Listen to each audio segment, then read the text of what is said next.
Pode começar. Boa noite, turma. Um prazer enorme estar aqui com vocês em mais um evento do nosso GT de Ligas. Hoje, com as ligas, não é uma liga só, com duas ligas, a Liga de Pediatria e a Liga de Genética da Faculdade Souza Marques. E muito feliz com a participação dessas alunas que são muito, muito comprometidas e querem aprender. Nós estamos aqui hoje com o nosso querido professor Isaías Paiva, que é mestre e doutor em genética pela UFRJ, é professor adjunto da genética da Universidade Grande Rio, da Unigran Rio, é professor adjunto de pediatria e genética da Fundação Educacional Serra dos Órgãos, é presidente do Departamento Científico de Genética da Sociedade de Pediatria do Estado do Rio de Janeiro, SOPERJ, e é consultor em genética do Instituto Medicina Nuclear e Endocrinologia, IMNE, Hospital Beda, Laboratório XY, em Campos de Goitacazes. Isso aqui é só assim, um resuminho breve desse currículo dele, que é quilométrico, né? Então, prazer muito grande, ele é uma pessoa assim, super disponível, está sempre com a gente, sempre disposto a discutir com a gente chama ele vem feliz da vida, então a gente só tem a agradecer pela sua presença, pela sua disponibilidade sempre. Além disso, a gente está com a professora Andréia Colpas, que é a orientadora da Liga de Pediatria, e a professora Luciana Dolinski. Falei certo? Que é a professora orientadora da Liga de Genética. Então, essa é uma oportunidade muito bacana da gente juntar, né, duas especialidades. Aliás, eu digo que pediatria não é especialidade não, né, André? A gente que é pediatra geral, eu digo que a pediatria é cliniquinha, não é, Isaías? Clínica geral, e o pediatra é muito abrangente. Engloba. Não é? Então, assim, a gente tem essa visão mais ampla, né, para as subespecialidades, que para mim são as especialidades. A pediatria é só uma fase, né, em que a gente faz a cliniquinha. Né?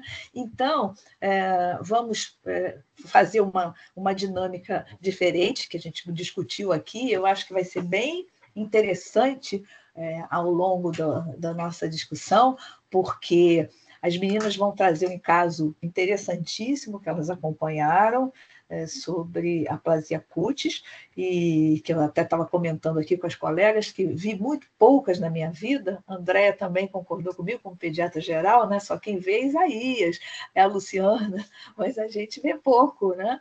E é um tema que me traz muita curiosidade.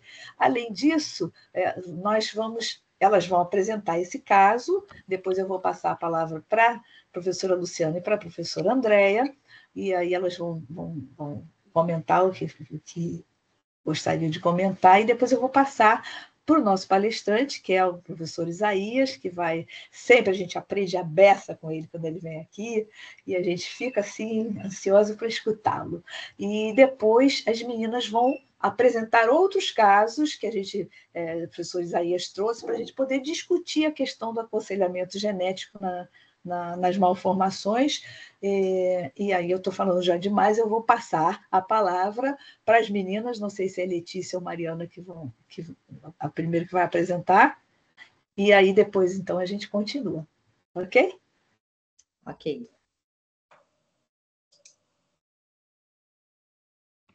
Quem que vai falar agora? É Mariana ou Letícia? Tá. Eu começo. A palavra é sua, Mariana. A Letícia vai colocar o slide. Então, como a doutora Elizabeth falou, eu me chamo Mariana, né? A gente vai apresentar um casozinho que a gente viu, mas só para introduzir mais o tema. Só uma coisa, Mariana é da Liga de Pediatria. Eu sou presidente da Liga de Pediatria, da Souza Marques. Isso, perfeito. Tá. Aí a gente vai começar, né, pelo caso clínico, vai falar um pouco sobre o achado, e aí pode passar. Caso clínico. LBDS, sexo feminino, 9 anos. A informante foi a mãe. Ela entra com a queixa principal de saída de líquido da cabeça. HDA. No dia 2/9, o paciente teve queda da própria altura enquanto tomava banho. No dia seguinte, iniciou o quadro de vômitos. 2 dias depois, teve um pico febril, 38,5, e a mãe notou saída de líquido de região parietal à esquerda, o que levou a procurar a emergência do hospital municipal. No hospital, foi realizada uma TC de crânio. O laudo foi área hipodensa córtico-subcortical, se estendendo inferiormente ao corno posterior do ventrículo ipsilateral, com cranioectomia parietal alta adjacente. E a equipe de neurocirurgia pediátrica orientou a internação hospitalar e realizando de uma nova TC de crânio e coluna lombar. No dia 6/9, da entrada no Hospital Municipal Jesus para acompanhamento pelo Serviço de Neurocirurgia Pediátrica. Pode passar. Ela tem como história patológica pregressa, né, uma síndrome de Adams-Oliver, e por isso ela fez uma derivação longo-peritoneal com 1 ano de vida, que já tinha sido trocado em 2022. Aqui tem alguns exames, o mais importante, ela ficou um bom tempo no Hospital Municipal Jesus, e aí, né, o primeiro exame, né, que é o da TC, que ela tem, que foi detectado um catéter de DLP fora da coluna. Isso. Aí ela fez um ecocardiograma no hospital, no dia 2/10. O coração estruturalmente normal, função preservada, FE, fração de ejeção de 71%, volume normal, pedicárdio normal, ausência de massa e vegetações intracardíacas. Aí, o que aconteceu? Ela ficou uns 2 meses internada no hospital municipal, tanto na enfermaria, passou para a UI e o CTI. O CTI foi pós-cirurgia, né? Ela teve que resolver o caso fazendo uma cirurgia com a neurocip, que ela fez uma colocação de uma nova derivação ventrículo-peritoneal à direita, e aí ela trocou todo o sistema e não teve intercorrência nenhuma durante a cirurgia. Aí ela foi para o CTI, depois foi para a UI, Pode passar. Agora a gente vai falar um pouco mais sobre o achado em si da paciente.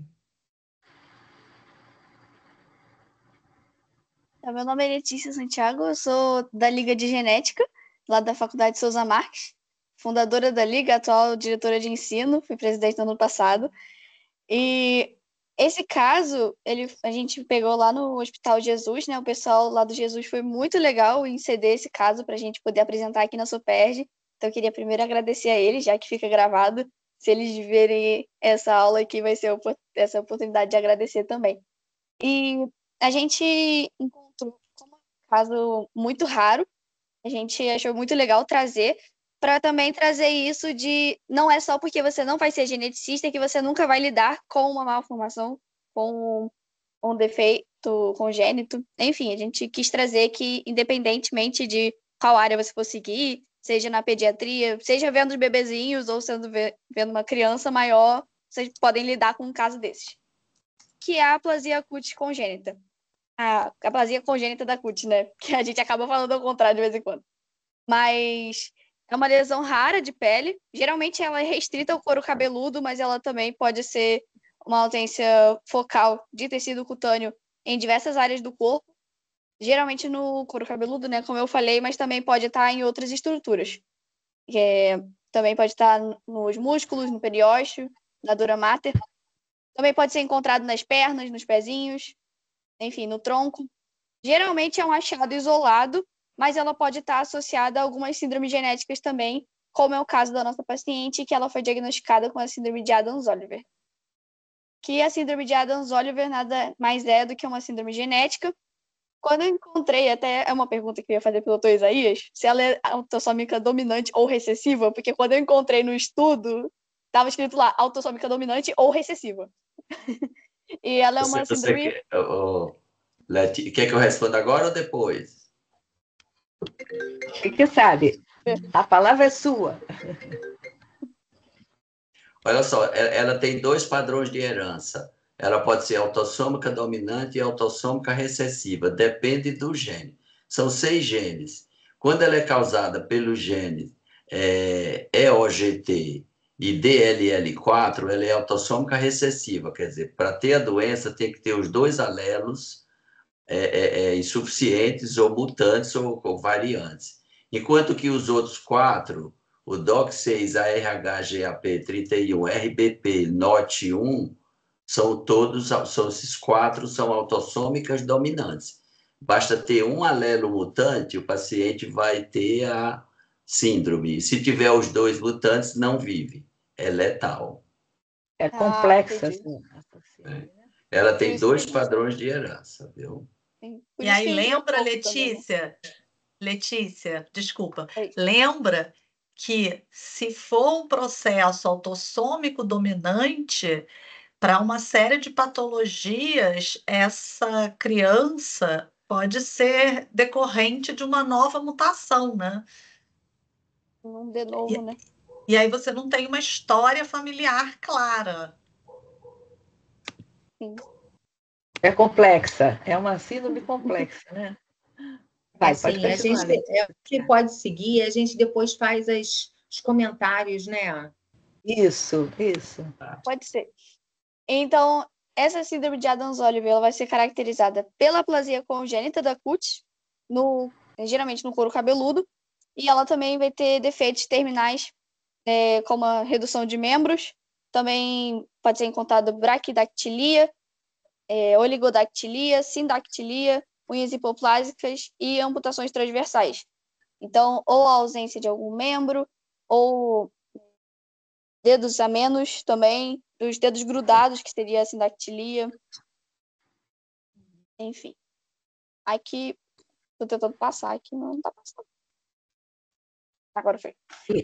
Também coloquei aqui algumas outras síndromes genéticas, que também podem estar associadas com a aplasia cutis congênita. Então, não necessariamente a síndrome de Adams-Oliver, mas a gente também pode ver na síndrome de Johansson-Blizzard, na síndrome Optis.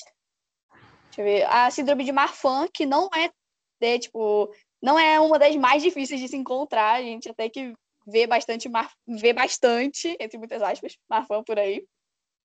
A síndrome de deleção do 4P, elas todas podem estar cursando também, apresentando a aplasia congênita da cutis. E a importância de discutir o caso, a gente até separou algumas perguntas aqui que a gente queria ver se alguém se sente à vontade para falar, mas a gente separou aqui o porquê. Por que a gente levanta uma discussão sobre esse caso? Se a paciente possui um diagnóstico correto, o que isso implica na família e no futuro da paciente, que é também até o porquê que a gente trouxe esse tema de aconselhamento genético e malformações congênitas. Qual a importância de se ter um aconselhamento genético? É sempre necessário? Por que se faz necessário? Enfim, a gente queria deixar isso aberto até para, se o professor Isaías quiser falar também. Foi até uma coisa que eu tinha trazido aqui, que como eu não vi o prontuário inteiro da paciente, não tenho certeza se ela tem o exame genético. Mas, pelo que eu vi na ectoscopia, eu não vi nenhum outro defeito em membros. Então, não tenho certeza se ela chegaria a ter o diagnóstico de síndrome de Adams-Oliver ou se foi um diagnóstico dado erroneamente. Isso até foi uma dúvida que eu estava sentindo aqui. Letícia e Mariana, ela tem só o problema da aplasia cutis e ela tem defeito ósseo? Porque Isso ela não... teve o TCE e estava saindo líquido, mas isso foi por conta do traumatismo ou por conta de algum defeito? Pelo que eu saiba, ela só tem a aplasia cutis. Isso. E ela tinha já uma DLP antes, né? Essa foto é da criança, do probando? Esta Oi, foto a foto? está no slide. Não, a gente não tem foto, nenhuma das fotos são da paciente. Era só para exemplificar mesmo as malformações, né? Isso. Essas fotos aqui foram todas retiradas de artigos. Isso. Perfeito. Pois é, isso aí vai dar uma boa discussão para a gente, né?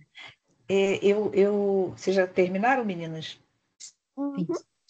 Sim, então, parabenizo, fizeram uma apresentação bacana e bem didática, e agora eu vou passar a palavra para a professora Andréia e para a professora Luciana, para elas fazerem os comentários, e depois para o professor Isaías, que ele vai discutir mais a fundo com a gente. Professora Luciana, vai. Oi. A Luciana primeiro, então tá. Pode ser, qualquer das duas que queira. Pode ser, começar, Andréia. Eu acho que uma coisa, o tema é interessante, como a gente estava conversando antes, não é me dar esse elogio dizendo que eu tinha estudante, né? Eu já estou formada há 30 anos, né? E nesse tempo todo eu só vi um caso. A gente já trabalhou em vários hospitais terciários e quaternários que a gente recebe pacientes com doenças menos frequentes, e nesse tempo todo eu só dei ou a sorte ou o azar de só ter visto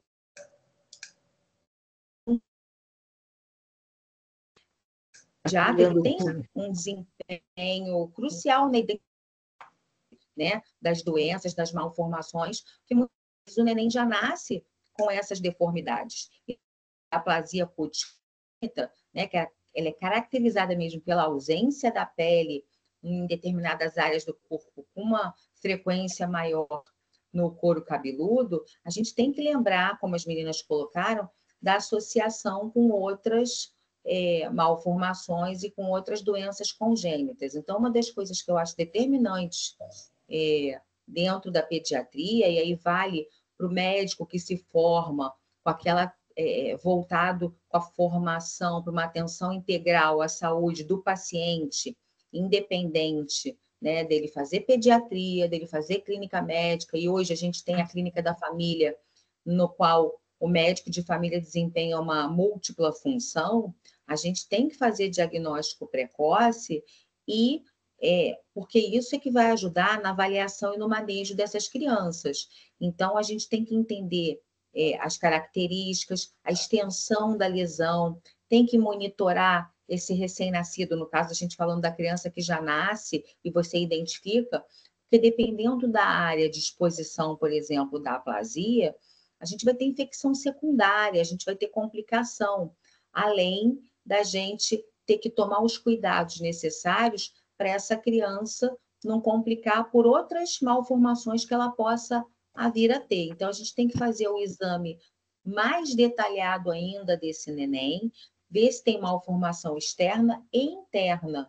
Outra coisa importante é que a gente precisa identificar precocemente se tem essas outras anomalias, para se tem alguma síndrome associada, alguma síndrome genética, e sempre que possível, dentro da realidade que a gente tem, encaminhar para poder fazer uma avaliação genética, né? Nem que seja por favor, nem por parceria, nem com a ajuda de CISREG, a gente tem que tentar fazer isso. E a história do aconselhamento familiar é fundamental, né? A gente tem que conversar com os pais sobre a condição da criança, as implicações, os prognósticos e, muito importante, sobre futuras gestações, né? Independente do que aquela criança está tendo e todos os cuidados de fazer enxerto, de revascularizar e do cuidado com a doença em si, mas para os próximos bebês que possam ser planejados para essas crianças, né? Então, o monitoramento a longo prazo é muito importante, mesmo que a condição e o tratamento não seja imediato, porque muitas vezes você não tem nem pele para rodar um retalho cirúrgico, você tem que ir cuidando daquele neném, tem que acompanhar, e o pediatra é o profissional que vai fazer esse cuidado e vai ajudar na educação, no apoio familiar, né? Então, o ideal é que a gente tenha uma equipe multidisciplinar para que a gente possa ter esse cuidado certinho, tá? Eu vou parar de falar, que eu tenho esse problema horroroso de eu começo a falar muito rápido, deixa a Luciana falar também. Mas eu acho que esses são os pilares da pediatria que a gente tem que olhar e tem que cuidar. E o que a André colocou aqui é muito importante, né? Essa coisa do olhar do pediatra, do acompanhamento e da boa anamnese, do bom exame físico sempre, né? É o que eu sempre digo, não há inteligência artificial do mundo que substitua isso. Né? E a gente tem um papel importante, que eu sempre falo, né, que o pediatra me acompanha ao longo da vida, até depois, quando o paciente vira pai. Né? Eu tenho muito essa história para contar. Então, eu acho que só nós temos essa peculiaridade, né? A gente acaba acompanhando ao longo da vida, né? E muitas vezes, outro dia eu estava conversando com um colega que estava dizendo que fez a sala de parto da menina que era sua paciente, né? E passou a ser, aí disse que era uma pediatra-avó. Então, isso é muito, eu digo que é uma janela de oportunidade. Eu também tenho essa maneira igual a sua de falar, viu? Mas vou passar para a Luciana, desculpa. Boa noite. Sou Luciana Dolinski, né? Para quem não me conhece, eu sou bióloga, né? Geneticista, mas eu ajudo aí as meninas na Liga como preceptora. Coordenadora da Liga de Genética. Processo de, né? Orientação delas, enfim, né? Fiquei super contente quando elas criaram essa liga, porque como bióloga, né, eu vi que o professor Isaías foi orientado aí por Gerson Karakuchansky, né, super antigo, FRJ, enfim. Eu também tenho aí uns 30 anos de formada, também peguei muito paciente de distrofia muscular lá do fundão para fazer exame genético, enfim. A genética ela fica muito escondida, assim, né? As pessoas não tinham muito interesse em fazer, né? E aí essa parceria que a Andréa estava falando com a pediatria é algo sensacional, né? Porque se você pensar numa malformação congênita, você está pensando num neonato, né? Você está pensando depois numa criança, né? Em idade pediátrica. E muitas vezes o pediatra fica sem o apoio do médico geneticista até para fazer o aconselhamento familiar. O que me chama atenção nesse caso específico, né? Eu sei que é tudo muito novo, né? Está começando aí esse projeto, faltam muitos dados, né? Mas assim, por exemplo, é uma criança que de alguma forma ela teve algum tipo de hidrocefalia para fazer aquela derivação, né? Isso está realmente registrado, né? Vocês vão ter acesso a esse tipo de dados. Qual foi o hospital de origem, né? Onde foi a primeira vez, onde foi a primeira cirurgia, ou ela chegou no Jesus agora, ela já tinha sido atendida pelo Jesus previamente, existe algum tipo de história familiar, é o primeiro caso nessa família, né? Acho que o doutor Isaías depois vai falar até muito melhor disso como médico, mas quando a gente pensa em aconselhamento genético, que é o tema aqui, né? Você ter uma escuta para a história familiar é algo que ajuda muito, porque a aplasia cutis em si, como né, a gente já estava falando aqui no começo, são vários genes com vários modelos de herança, isolada ou sindrômica, né? Com situações agregadas, né? Outras malformações mais graves ou menos graves, né? Com diferentes prognósticos. E aí, se a gente pensa em diferentes modelos de herança, a gente pensa em diferentes recorrências, né? Ou seja, isso tem um impacto, né? Tem um impacto para o futuro dessa menina, né? Que agora está com 9 anos. Como chegaram, né, a síndrome? Realmente, tem algum exame genético que foi feito? E aí é aquilo que a gente estava comentando aqui antes. Se não tem, foi só baseado em dados clínicos, mas tinha alguma alteração de membro, sei lá, que de repente foi corrigida, né, e agora não está mais visível. Então, são uma série de dados que é importante que vocês busquem, até para depois se ter certeza, olha, esse realmente é o diagnóstico, né? E aí com as parcerias aí, né, Andréia? Tentar um NGS, tentar aí um sequenciamento de exoma, enfim, né, para ver e poder de fato fazer um aconselhamento. Aquela coisa do passado, eu brinco muito com os alunos, né, que a gente aprende na genética do colégio, e se for heterozigoto, e se for menino, e se for isso, e se for aquilo. Hoje a gente tem o teste genético à mão, mas infelizmente não é acessível para todo mundo. É difícil, né? Para né? quem tem poder aquisitivo ou, né? Em alguns países já serviços de saúde que prestam esse tipo de assistência. Aqui, estava perguntando aqui para a doutora Elizabeth, doutora Andréia, antes, se existia alguma facilidade para isso no setor público, né?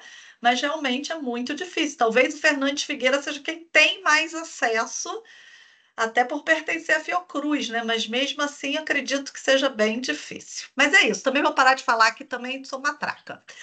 Ah, mas é bom, né? É bom. Obrigada, Luciana.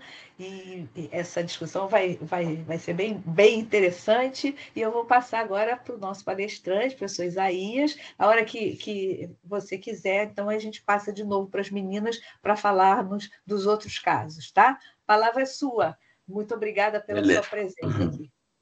Beth, é sempre um prazer muito grande estar participando destes eventos. E você sabe que eu tenho uma atração pelas ligas, porque é uma iniciativa do aluno e o professor que gosta de ensinar adora aluno interessado em aprender. Isso é tudo que a gente fica feliz, né? E aí a minha satisfação é muito grande e a Luciana falou coisas muito... A Andrea falou a importância do pediatra, que eu vou mostrar mais na frente sobre os defeitos congênitos, e a Luciana, em 2016, eu participei de uma comissão que escreveu as diretrizes para o ensino da genética nos cursos de medicina do Brasil. Publicamos e mandamos para o MEC, mas as universidades não seguem. Eu tenho certeza que na faculdade de vocês aí, eles não seguem as diretrizes, são os conteúdos mínimos que um médico deve saber para ser especialista em outra área. E a gente sabe que hoje a genética, eu digo que é a mãe das especialidades, porque todas as doenças têm um componente genético. E no dia a dia a gente vê muitos erros. Então, na apresentação de hoje, a gente vai ver... eu não vou nem falar, vocês vão concluir, ou quem está assistindo, vão concluir como isso ocorre, como os erros na prática diária acarretam muitos problemas para os pacientes. Então, vamos lá, discutindo o caso de aplasia Cutis, muito bom caso, muito interessante, e eu só queria apresentar para a gente raciocinar a aplasia. Em medicina, as doenças se classificam em 3 grandes grupos: cromossômicas, gênicas e multifatoriais. Cromossômicas, eu tenho uma alteração nos cromossomos, ou de número ou estrutural. Síndrome de Down, síndrome de Turner, Klinefelter. Então, quando envolve o número, eu tenho as trissomias, né? São as aneuploidias. As síndromes gênicas, eu tenho uma mutação em um gene e essa mutação causa todos os sintomas, todos os sinais daquela síndrome. Então, inclusive... A sua apresentação ainda não entrou, não, tá? Tá, deixa eu... Peraí. Agora vai. Tá indo? Tá. Agora é só colocar em modo... Isso, agora foi. Tá. Então, só uma palavrinha sobre a aplasia Cutis. Então, a Letícia ou a Mariana apresentou um quadro que tem várias causas. Então, a aplasia, as doenças podem ser cromossômicas, gênicas e multifatoriais. Gênicas são aquelas doenças, aquelas síndromes, doenças causadas por uma mutação em um gene. Daí a gente chama monogênicas, porque é doença de gene único, as doenças monogênicas. Eu tenho uma mutação em um determinado gene e eu tenho todos os sintomas da síndrome decorrente desta mutação. Então, exemplos são a síndrome de Marfan, a fenilcetonúria, a fibrose cística, a anemia falciforme. Então, em cada uma dessas síndromes, eu tenho um gene que tem uma mutação e essa mutação causa todo o fenótipo do paciente. Somente as síndromes monogênicas podem ter herança autossômica dominante ou autossômica recessiva. Só se aplica para as síndromes monogênicas. Não se aplicam para as síndromes cromossômicas e para as multifatoriais. As síndromes multifatoriais, quando eu tenho alterações nos genes, só que são no plural, poligênica, diferente do monogênico, mais fatores ambientais. Então, eu tenho um componente genético, que são vários genes, mais os fatores ambientais, o conjunto, essa interação, eu tenho o fenótipo, o quadro clínico geral. Então, exemplos: diabetes, asma, doenças autoimunes, muitas neoplasias, o câncer, né? Então, são todas as doenças comuns, as doenças que incidem mais na população em geral. Então, e a aplasia cutis? Então, ela pode ser as três coisas. Então, eu posso ter cromossômica, gênica e multifatorial. Você viu lá que no quadro da Luciana, né? Da Letícia, tinha síndromes cromossômicas, 4P-, que é a síndrome de Wolff-Rishorn. Então, e aqui no OMIM, o OMIM é um site oficial em que ele tem um catálogo de todas as doenças genéticas, principalmente as monogênicas. Então, quando eu digitei aplasia cutis de uma forma geral, eu tenho 26 síndromes. Então, daí eu queria que a gente fosse. O principal delas é a síndrome de Adams-Oliver. Vocês observam que Adams-Oliver é causada por mutações em 6 genes. Mas cada paciente tem a mutação em um desses 6. Não é um paciente só, tem mutação nos 6. José tem no gene 1, Maria no 2, entenderam? Então, eu tenho Adams-Oliver 1, 2, 3, 4, 5, 6. Então, aqui, olha, o 1, o 3 e o 4. Aqui eu tenho o 2 e o 5, certo? Agora, uma outra síndrome que eu chamo a atenção, que seria, então, primeira hipótese, a gente vai pensar em Adams-Oliver. A segunda é esta síndrome aqui, que é a aplasia cutis, do esmalte dentário. É a síndrome da displasia, da aplasia cutis com esmalte dentário. Então, aquilo que a Andrea falou sobre a importância do pediatra. Eu falo muito, viu, Beth, para os alunos, para ser um bom médico, examinar bem, fazer boa anamnese, examinar bem o paciente e depois você vai organizar esses dados. Então, a filosofia é examine, examine, examine, examine. Por isso que uma criança com aplasia cutis, eu tenho que fazer um exame, uma anamnese muito bem feita, com história familiar, como a Luciana citou e ressaltou, e fazer um exame físico bem feito. Vocês observem que alterações dentárias são importantes, que pode, se eu combino aplasia cutis mais alterações no esmalte dentário, eu tenho essa síndrome, aplasia cutis e o esmalte dentário. Observe que eu tenho também aqui a aplasia cutis congênita não sindrômica, que eu acho, viu, que o que eu tenho no Adams? Eu tenho que ter aplasia, posso ter alterações ósseas e alterações musculares e defeitos de redução de membros. Então, falta dedo, falta mão. Então, eu tenho um defeito que chama muita atenção, que é redução de membros. Eu posso ter braquidactilias, sindactilias, que é os dedos juntos, oligodactilias, que é faltando o dedo. Então, no caso, e é interessante, viu? Eu falo muito que a genética, ela te dá o conhecimento perfeito da síndrome. Por que que na síndrome de Adams-Oliver eu vou ter problema no osso, problema na pele, problema no músculo, problema nos ossos, pode dar cardíaco também, né? e dentário? Por que que eu tenho? Porque elas são causadas por 6 genes. 2 dele, que é o ARDB31, ele é e o DOC6, são genes que são controladores da enzima GTPase, que faz a conversão do GDP para GTP, que é guanidina difosfato para guanidina trifosfato. Somente o GTP é que é ativo e executa funções celulares. Isso é muito importante na vida fetal para a formação de órgãos.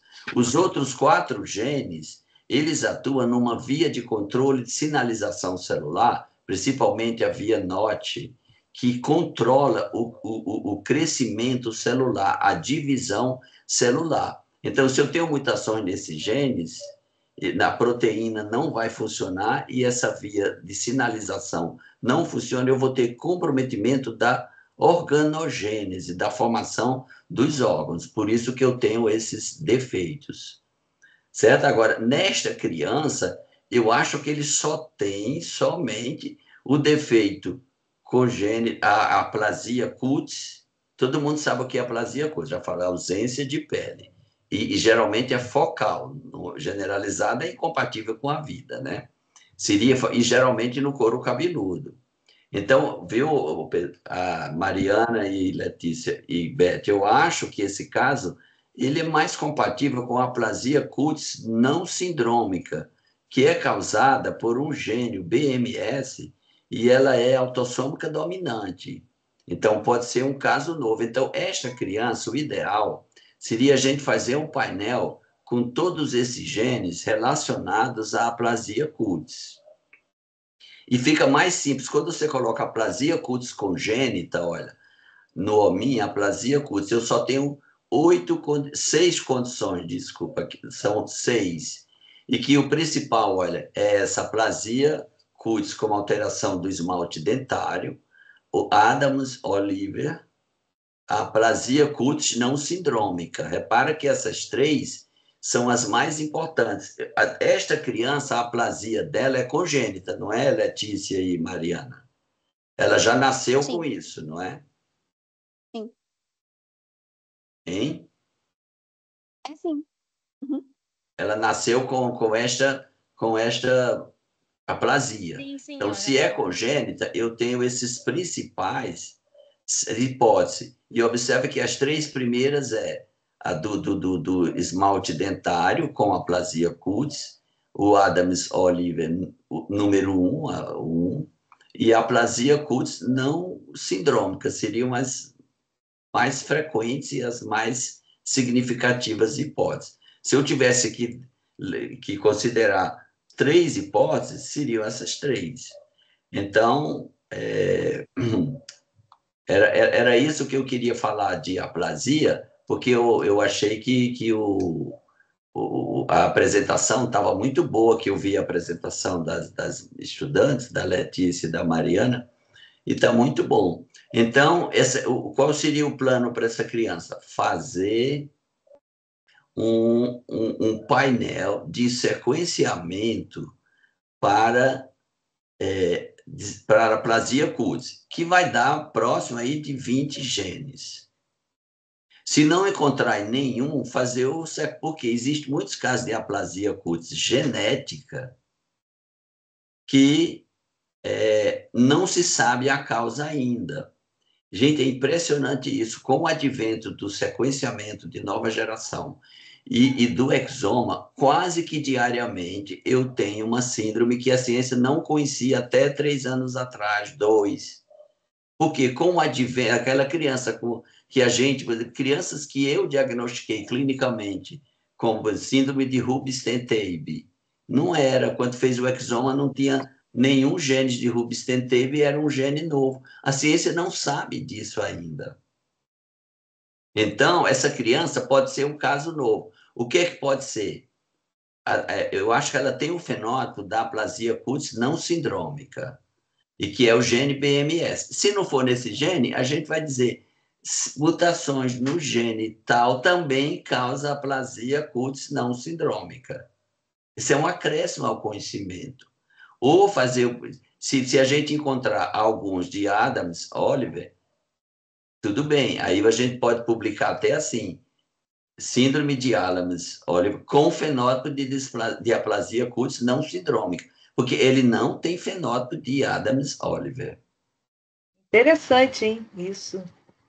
Então, assim, é um caso publicável, mas a gente, se você quiser, pode encaminhar que eu faço o pedido, eu posso mandar até para a Beth o pedido do exame, eu agora preciso ter uma justificativa bem feita, né? Preciso de mais dados da criança. Mas é um caso muito interessante que pode ser, eu acho que é aplasia cutis não sindrômica e que a gente precisa checar se porque até agora a ciência sabe que a aplasia é causada pelo gene BMS, entendeu?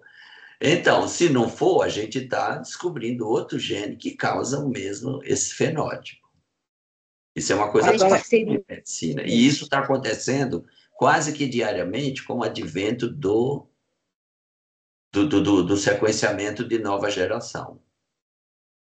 Mas, Certo? Então, Isaías, assim, sobre a aplasia cutis, porque eu acho o seguinte, o título é Aconselhamento Genético nos Defeitos Congênitos. Repara que eu estou usando a palavra defeitos ou anomalias, eu não estou usando o nome malformação. Estou usando defeito, que a gente vai ter o conceito disso. Então, eu deixei assim a discussão, mas mandei os casos. Então, Beth, você aqui coordena, alguém quer discutir mais algum aspecto sobre a aplasia cutis? Porque ela é um pouco amplo, né? sim. Não, eu só queria perguntar isso, porque assim, você faz o pedido, solicita o exame, mas assim, como é que a gente consegue isso na rede pública? Fala aí o caminho para gente, porque Beth, isso é não é uma uma boa coisa pergunta. fácil, Isso né? aí é. Eu acho que eu estou ficando Desafiadora, né? envelhecendo por conta disso, porque eu vejo muitos casos bons e a dificuldade, como a Luciana falou. O governo diz que paga esses exames. E que, por exemplo, Fernandes Figueira é como é que eles chamam? Um centro de doenças raras autorizado. Então, se tiver o pedido lá, o que acontece? Eu peço, o paciente, o governo diz não paga, vai para a júdice, aí vai para o, como é que ele chama? O conselho jurídico, tem um nomezinho, vai para. E aí, com o advogado, ele solicita que o governo pague com o meu pedido e ajuda, tem que justificar muito bem. Ou, algumas vezes, eu mando para alguns colegas, às vezes eu tenho uma ponte com o Fernandes Figueira, eu mando, porque o Fernandes Figueira, eu acho que só tem consulta para o ano 2050. Brincadeira. Mas aí eu mando já Não, tudo bem, 2049, para só fazer o exame, entendeu? Então, alguns eu consigo. E o Fernando Figueira está fazendo um exoma clínico que é muito bom, é um exoma, porque o nosso genoma contém 19.969 genes, cravadinho. Isso foi fechado o ano passado. O exoma sequencia o exon de todos esses 19 mil. Mas o Fernando Figueira elaborou um exoma, assim, só os genes mais significativos que a gente conhece, que hoje estão ligados à doença, que dá mais ou menos uns 6.000 genes, entenderam? Então, esta criança, o plano é fazer um painel de 20 e poucos genes. Se for tudo normal, tem que ir para o exoma. Sequenciamento completo do exoma. Aí, o que a gente pode fazer? Ou mandar para o Fernando Figueira, com pedido nosso, já, assim, sem ir para consulta, porque aí a gente liga e agenda e já vai com pedido e ele preenche um formulário e um termo de consentimento. Isso eu posso fazer lá no ambulatório da Unigran Rio. Ou Peraí, eu meninas. faço pedido e ele vai para o juiz pagar, mandar pagar. O juiz não paga nada, o juiz manda, Só manda pagar. tá bom? Doutor Isaías, e quanto tempo ficaria pronto? Quanto tempo demora para um exame desse ficar pronto? Hoje em dia, com sequenciamento, é rápido. Ele poderia ficar pronto em 1 a 2 semanas. Nossa, É rápido. Tudo vai depender da parceria, né? Se vai ser o Isso. juiz, se vai ser um favor. Uma pergunta: a criança tem plano de saúde? Não sei. Isso eu... Não deve ser. Se tiver, Letícia, Não a deve. gente pede e ela vai brigar com o plano de saúde. Aí tem que ser um pedido assinado por geneticista. Eu dou o pedido, justifico, dou um laudo. Seria bom eu ver essa criança, porque para fazer o exame, porque para dizer que é isolado, não sindrômico, ele não pode ter defeito no olho, no cérebro, no coração, no pulmão, no abdômen. Então eu faço ultrassom ou ressonância do crânio, avaliação oftalmológica, ecocardiografia, audição e ultrassom de abdômen total e renal. Eu estou olhando internamente. Se essa criança não tem nada internamente, aí eu vou achar mesmo que é não sindrômico. O diagnóstico clínico seria aplasia cutis não sindrômica. Mas eu Olha como preciso esse doutor é fazer maravilhoso, né? E que, Beth, você pode ir pedindo. Seria, ela já tem que idade hoje? Ela está com 9 anos. Então, seria ressonância magnética do encéfalo, avaliação oftalmológica ao fundo de olho, audiometria, pode ser audiometria simples, ecocardiografia bidimensional com Doppler, ultrassom de abdômen total e renal. Pede esse kit. Veio tudo normal, aí eu devo dizer isso na justificativa. Então, vocês vejam como esse doutor é maravilhoso, ele já se disponibilizou até A para ir lá Beth que é ver. maravilhosa. A gente chama ele só dá solução para a gente. Olha que coisa legal, né? Obrigada, professor, você é demais. Isso é incrível. Eu vou estar agora no Jesus essa semana, eu vou até ver se tem se tem algum parecer com esses exames, ver se eu encontro alguma coisa. Você tem, olha só, uma coisa que vocês já vão treinando, o prontuário, o estudante, ele tem, é muito bom fazer um relato de casa, como fazer, o que pesquisar no prontuário, então é bom você já fazer isso, viu, Letícia e Mariana? Vocês têm grandes assessorias da Andréia, da Beth, da Luciana. Perfeito. Eu vou mandar depois uma aulinha que a gente faz lá na Estácio sobre como redigir um relato de caso, sobre metodologia científica. Aí eu vou mandar para vocês. Me manda que eu faço muito. No grupo. Vou botar no grupo, tá? Obrigada. Isso ajuda bastante, né? A gente ter assim uma... Agora, Beth, eu acho que dá para a gente levou menos de 1 hora, seria metade. A gente pode agora. Os outros casos são rápidos. O foco é no aconselhamento genético. Não precisa discutir o que é, qual é a fisiopatologia, aconselhamento, no aconselhamento. Perfeito. Aí as meninas podem já apresentar os casos e aí a gente vai discutindo aqui. Seria bom se vocês apresentassem, já fossem dizendo, assim, dando as respostas que vocês estudaram. Não se preocupe de não acertar. Não, o objetivo não é esse. A ideia é exatamente a gente... É até bom que erre, né, Beth? Para aprender mais. A gente aprende muito no erro. É isso que eu acabei de falar, exatamente. A gente aprende para não errar mais. Como eu gosto de dizer, falhei, está falhado e não se falha mais nisso. Não é verdade?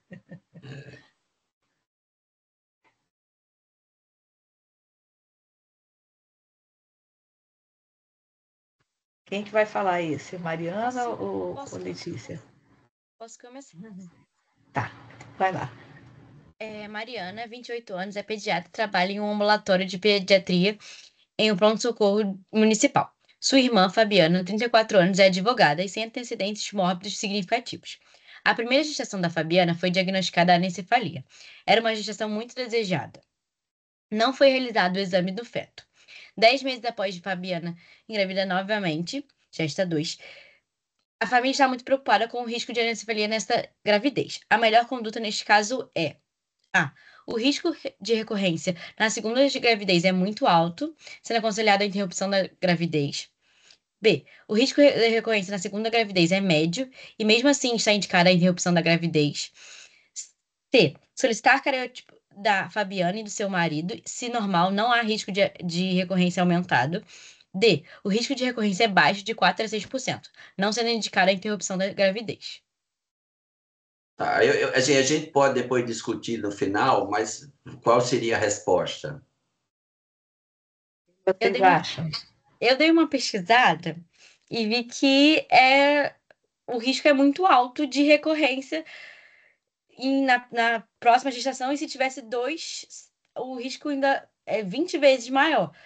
Mas eu fiquei muito em dúvida, porque por causa de ser aconselhada a interrupção. Então, eu acho que mas eu não sei. Essa é uma das poucas indicações de abortamento no Brasil, né? Mas aí... Anencefalia. Não, mas a pergunta aí é o seguinte: considerando que a segunda, você não sabe ainda se é anencefalo ou não. Você vai decidir por interromper sem saber, só pelo fato do primeiro. É isso que eu estou colocando, entendeu? Ela está bem no iniciozinho, não dá para saber ainda. Então, a pergunta é, baseada no primeira gestação, que foi anencefalo, e ela não fez nenhum aconselhamento genético ou exame do primeiro feto, Se por conta disso está indicado interromper a segunda antes de você saber. Não faz sentido, né? Porque se for, Eu fiquei em dúvida nessa também. Eu marquei a C, mas eu fiquei pensando se seria só o cariótipo que diria esse risco aumentado ou não. Se não olha só, precisaria de algo a mais. cariótipo, ele é somente indicado para quando você suspeita de uma síndrome cromossômica. Ou falta um, então são 46 cromossomos. Eu vou contando. Tem 45, faltou. Tem uma a mais, 47. Isso é fácil. Ou quando falta um pedaço, ou deleção, ou duplica, ou transloca, ou inverte. São 4 tipos de anomalias estruturais. Então, o cariótipo não tem nenhum sentido aí, gente. Porque a anencefalia não é cromossômica. Então, o cariótipo eu já sei que é normal, não tem nada a ver, entenderam? Uhum. Isso aí é pegadinha, porque vamos solicitar um exame, mas se fosse outro exame, mas cariótipo não. Não, né? Então, a gente ou discute ou a gente passa para o próximo caso, porque depois a gente discute tudo, a resposta no final. O que você acha, Beth? Ou quer que dê a resposta agora? Não, eu queria que você desse a resposta, porque agora nós ficamos curiosos aqui. Então, olha só, as doenças, como eu falei, podem ser cromossômicas, gênicas e multifatoriais. Eu falo, Beth, que isso tinha que ser ensinado no primeiro dia de aula e que toda vez que o aluno chegasse, todo dia tinha um professor. Repete, as doenças são classificadas como o quê? Conceitua cada uma, dá exemplo, porque isso é muito importante. Então, somente as gênicas é que tem o padrão de herança autossômico dominante ou autossômico recessivo ou ligado ao X, 3 tipos de herança. As doenças, então, é cromossômica, gênica, multifatorial. Multifatorial é o risco ambiente mais vários genes combinados. Então, o risco geral das doenças multifatoriais, como lúpus, por exemplo, o pai tem lúpus. Se eu perguntar para vários médicos, o pai tem lúpus e a mãe tem lúpus, qual o risco de ter um filho com lúpus? Todo mundo vai dizer que é altíssimo. Se o pai não tem lúpus e a mãe tem, qual é o risco? Nenhum tem, qual é o risco? Então, o risco geral das doenças multifatoriais é 3 a 5%. É baixo. Eu ia te perguntar, Mariana, onde você encontrou esse risco alto? Então, eu estava pesquisando num artigo. Aí, Tá. Porque até nas diretrizes de anencefalia, tudo, É. para anencefalia especificamente, eles falam em 2 a 3%, assim, um risco Isso. bem eu baixinho. vi só Aí- depois que tem. Aí, olha só, isso é o risco geral, considerando a questão da hereditariedade. É, Então, é 3 a 5 geral. O pai tem asma e a mãe tem asma. Qual o risco? 3 a 5. Nenhum tem, 3 a 5. Sim. Agora, o risco relativo é outro cálculo. Agora, se já tem um, aumenta 1%. Então, é 3 a 5, vai para 4 a 6. Então, qual era a chance do filho da Fabiana ser normal? 94% podia ser normal. Com essa probabilidade, você vai indicar interromper uma gravidez? Entenderam? Uhum. Interessante, né? Então, a resposta Professor certa... Isaías, vou aproveitar aí os médicos para fazer uma pergunta. E ainda está sendo preconizado aí nesses casos, por exemplo, se é uma gestação planejada, né? Acho que aqui não foi, mas você fazer 3 meses antes já começar ácido fólico para minimizar Sim, é mais esse protocolo. risco? Sim, Luciana, é protocolo. Está programando a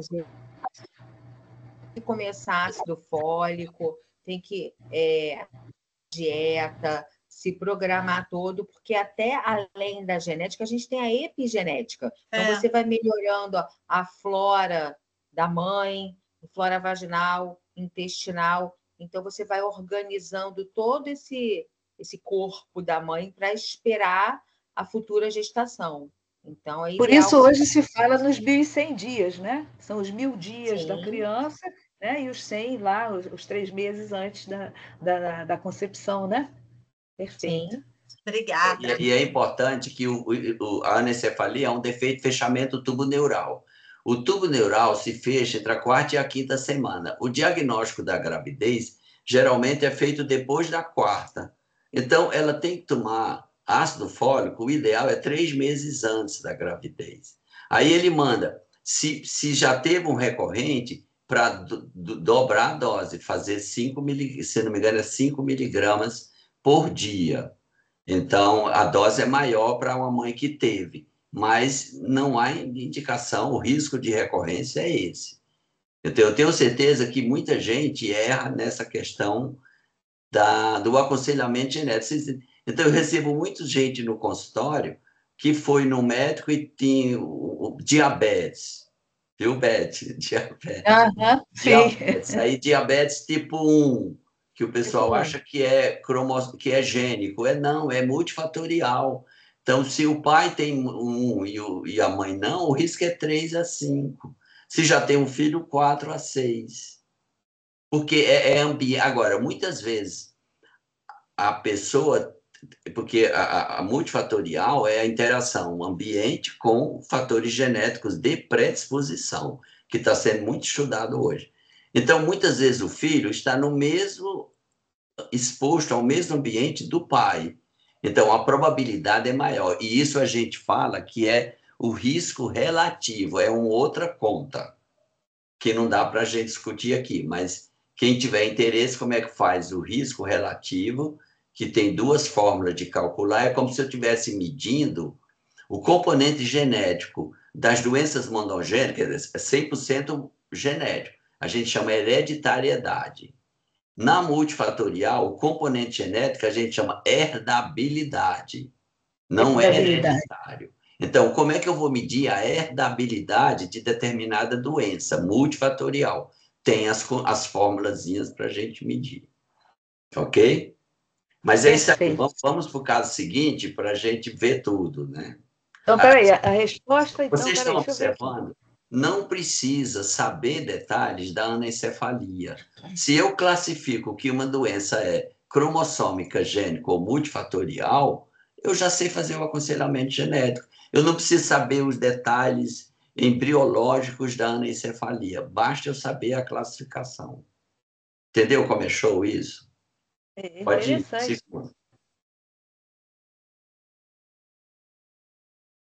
Pode ler. Quem lê? Posso ler isso aí? RN masculino, ao nascimento observado pé torto congênito, segundo filho de pais jovens e não consanguíneos. Mãe, 36 anos, pai, 39 anos. Parto cesárea, 39 semanas. Pesou 3,2 kg. Mediu 49 centímetros e perímetro cefálico 34 centímetros. Apgar 9,10. Exame físico e morfológico sem anormalidades significativas, exceto por pés tortos. EQVS. Nesta situação, você deve A. Encaminhar para ortopedia e genética. B. Solicito cariótipo e investigar uma síndrome genética. C. Solicitar ultrassonografia transfontanela. Transfontanela, é isso. Ah, tá. Ecocardiograma e ultrassonografia de abdômen. A G. O risco de recorrência é muito alto, 50%. E a G. O risco de recorrência é baixo, 4 a 6%. A G é aconselhamento genético, né? Aconselhamento genético. Vamos lá. Então, assim, basta classificar o pé torto congênito. É cromossômico, gênico ou multifatorial. Somente os gênicos monogênicos, aqui eu tenho 25% se for recessivo, 50% se for dominante, 50% ligado ao X, entenderam? Aí, então, o pé torto congênito, é preciso só classificar. Ele é cromossômico, gênico ou multifatorial. E aí? A gente vai ver, Fatorial. existe todo defeito único é multifatorial. Todo recém-nascido só tem um defeito. Agora, para dizer que só tem um, você tem que ver cérebro, coração, olho e abdômen, certo? Você olha por fora e olha por dentro. Está tudo normal? É multifatorial se for defeito único. Qual é o risco de recorrência de ter o segundo com pé torto? E aí, meninas? Ela já deu a dica aí. Se risco de recorrência é ter o primeiro, nascer o segundo com a mesma condição. Quer dizer, 4 a 6%, né? 4 Porque a se foi 6, 3 a porque é 5%, multifatorial. como já Então, você não precisa entender, porque o pé torto congênito é uma deformidade. O osso, o músculo, a face, a poneurose, tendões, está tudo normal, ele só está tortinho. O fisioterapeuta desentorta e ele vai ser normal. Olha Então, que isso é dica uma importante, hein, gente? deformidade. E aqui, olha, no caso, a idade da mãe, do pai, o parto, a criança foi AID, PC normal, não tinha. É importante analisar todos os dados. E olha, exame Contexto. físico e morfológico não tinha nada, só tinha o pé, que esse tipo aqui eu chamo equinovaro supinado, que é esse mais comum. Ele é equino, porque assim, varo e supinado. Isso no Jesus a gente vê muito, né? Porque o Jesus é um centro de referência de ortopedia pediátrica, né? E que a gente vê de pé torto lá É o muito pé torto frequente. congênito clássico, né? Isso. Que Agora, você quando o trata com fisioterapia e botinha engessada, não precisa nem Isso. para Isso. centro Agora, cirurgião. é importante, viu, André e Beth, diferenciar. Quando o pé torto congênito, ele pode ser isolado, que a gente chama de pé torto congênito idiopático. Esse é o isolado multifatorial, 4 a 6% de recorrência. Agora, existe pé Aprendemos. torto congênito sindrômico. Só que a criança vai ter mais coisa, vai ter cardiopatia, vai ter. Então, eu tenho vários. Pode ter problema no cotovelo, no joelho. Vocês estão entendendo? Mas você examina o bebê, é perfeito. Você faz ultrassom transfontanela, olho, coração, abdômen, está tudo perfeito. Você vai classificar pé torto, congênito, idiopático, e não precisa fazer nenhum exame genético. Então, aqui a resposta. Pedir cariótipo não tem nada a ver. O cariótipo é só para síndrome cromossômica, entendeu? Mandar para ortopedia e para genética, eu acho que a ortopedia tem que ir para. Mas a genética, o pediatra, viu, André, pode decidir isso. Daí é importante ele ter essa conduta. Eu avaliei cérebro, olho, coração, audição, tórax, coração e órgãos abdominais. Está tudo perfeito. Ele só tem o pé torto. É o pé torto congênito idiopático. E a gente vê também muita associação, né, do pé torto congênito clássico com a doença displásica de quadril. Isso. Né? É muito comum a gente, Aí, que a gente chamava antigamente de luxação congênita. Isso. Aí, André, você já começa a suspeitar. Será que ele não tem hipermobilidade? Aí você faz o score de Beighton. Tem. Aí você já não classifica mais como idiopático, você pode classificar como sindrômico. Aí você vai achar uma causa e vai pesquisar outros defeitos internos. Muito bem. Muito bom. Vamos Próximo. para o terceiro, né? Terceiro caso. Adolescente, AMO, 14 anos, referido ao ambulatório de genética, pelo juizado por deficiência física. Ao nascimento, observado defeito de redução na mão direita. A mãe referia que ele não está se desenvolvendo bem no lado direito. Mãe, 36 anos na gestação, gesta 6 para 4, aborto 1. Gestação com pré-natal incompleto. Parto cesáreo. Peso de nascimento, 2,7 kg, comprimento, 48 centímetros, PC, 36 centímetros, APGAR 8,9. DNPM aparentemente normal, veja as fotos. Nessa situação, você deve solicitar cariótipo em banda G do probando e dos pais, avaliar síndrome mão-coração, solicitar ecocardiografia, solicitar ressonância do encéfalo. O risco de recorrência é alto na próxima gestação, maior que 50%. O diagnóstico é sequência de Poland e o risco de recorrência é baixo, 4 a 6%. Então, Acho que. olha, se esse menino tivesse aplasia cutis, aí eu pensaria em Adams Oliver. Porque tem uma malformação no braço. Vocês estão vendo aqui, ó. Ele tem praticamente, a gente chama amelia. Amelia é quando falta uma parte do membro ou o membro todo. Então, ele não tem a mão, ele só tem alguns assim, apêndices que simulam dedos. E aí? Pede cariótipo? Você sabe o que é probando, né? Probando é o termo, é o caso índice, é o paciente. Então, sempre probando o propósito.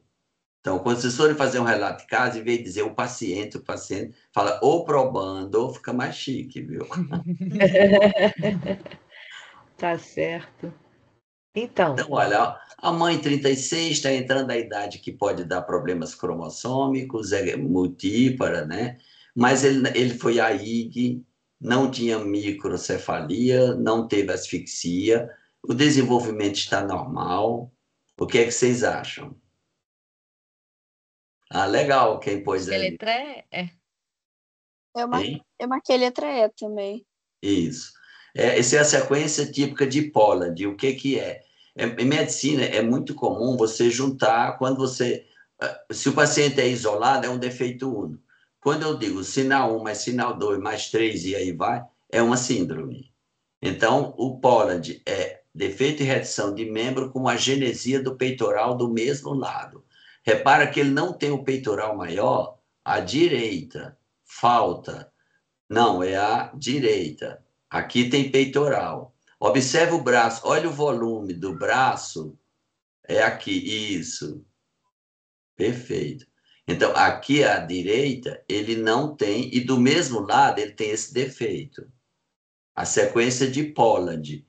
Então, isso é um problema vascular que acontece durante o início da embriogênese ou da organogênese, por um déficit vascular na subclávia, que vai irrigar o peitoral e lá distal. E é muito comum quando a mãe usa o Citotec para abortar. O Citotec, ela usou, mas não abortou. Aí a criança pode nascer com Pollard ou Möbius, se escreve Moebius, certo? Então, é bem típico. Então, isso aí seria cromossômico, gênico ou multifatorial? A mãe usou Citotec. Sempre que tiver um fator ambiental, ele já é multifatorial.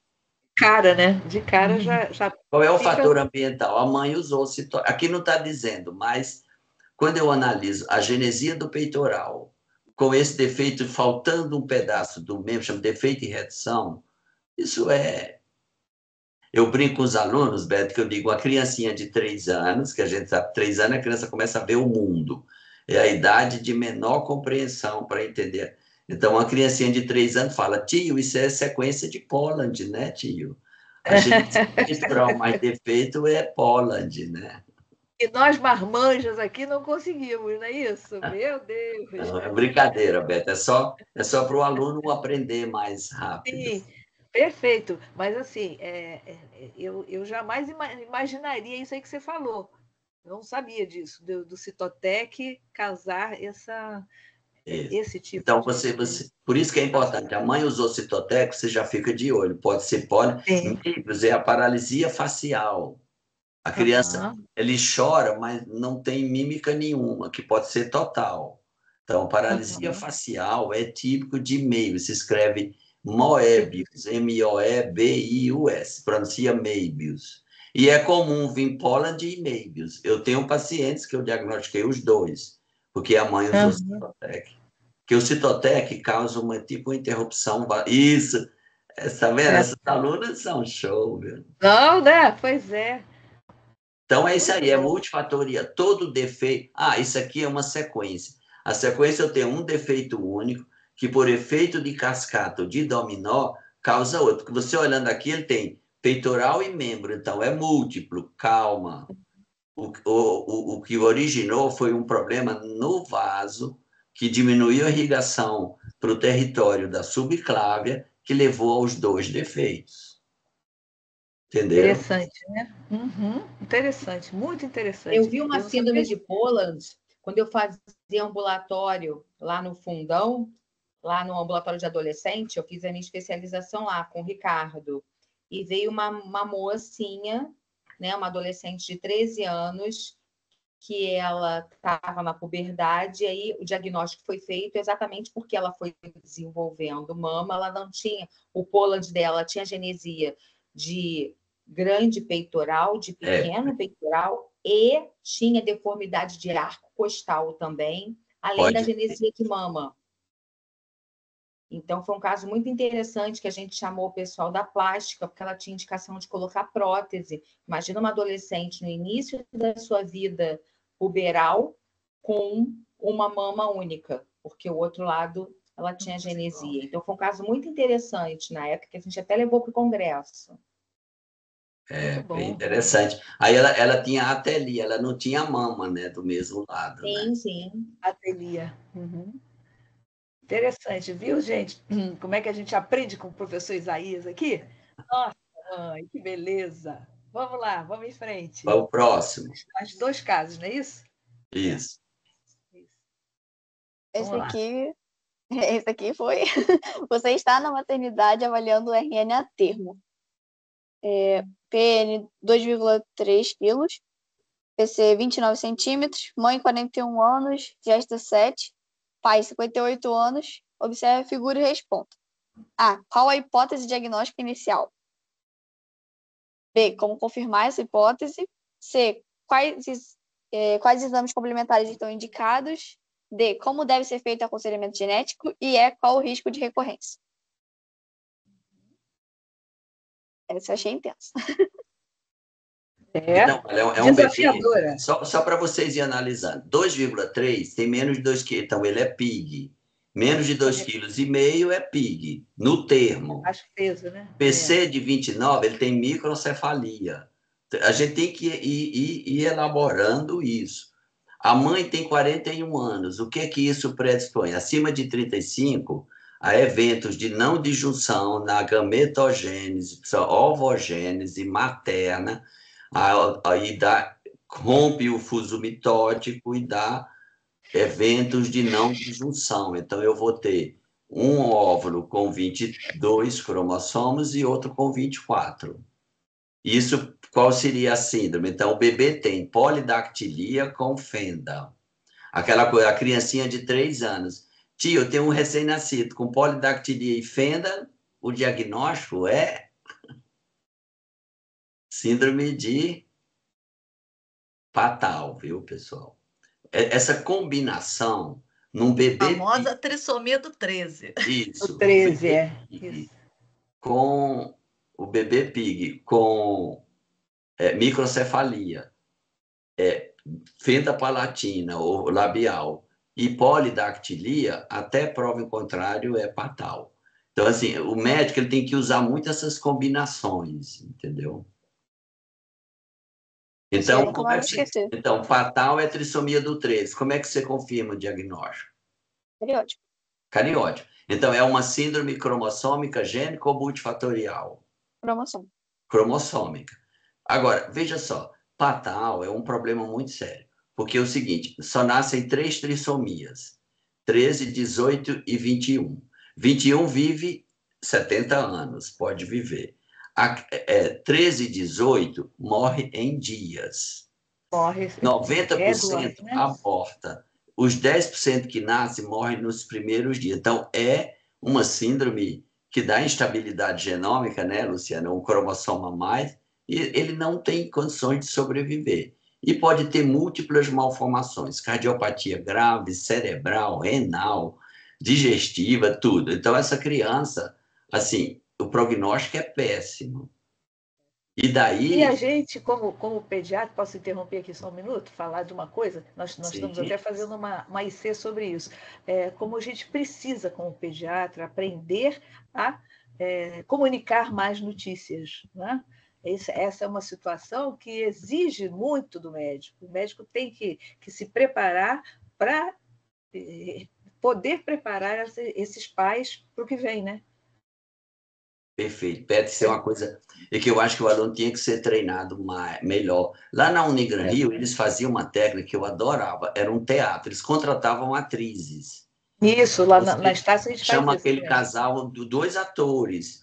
Só que a atriz fazia um escândalo, puxava o cabelo, assim, situações. Mas, olha, Beth, eu lido com isso e todos os pacientes reclamam como foi dada a notícia. Você tem que que tem toda uma técnica. Eu dou uma aula, acho que como fazer a comunicação sobre síndrome de Down, por exemplo. Porque essa síndrome é muito grave, o prognóstico é ruim.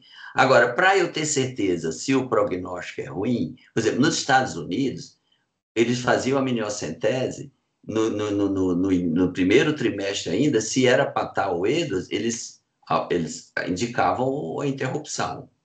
No Brasil não pode, porque a lei não autoriza. Pode. Certo? No Brasil, como é que a gente pode?